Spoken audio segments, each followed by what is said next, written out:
அத்தியாயம் 2. மறக்கப்பட்ட வரலாறு.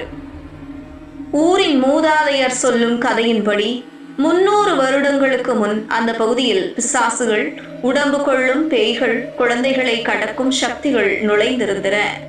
அப்போது ஒரு சித்தர் அவற்றை அடக்க ஒரு அரக்கனை, வேந்த கோபனை எரித்த இடத்தில் அம்மனை நிர்வகிக்கிறார். அவரின் கோபமே அந்த பேய்களின் முடிவாகிறது.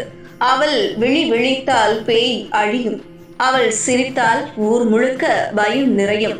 ஆனால் ஊர் நெறி போதும் இருப்பது அவளது சாந்தத்தால்தான்.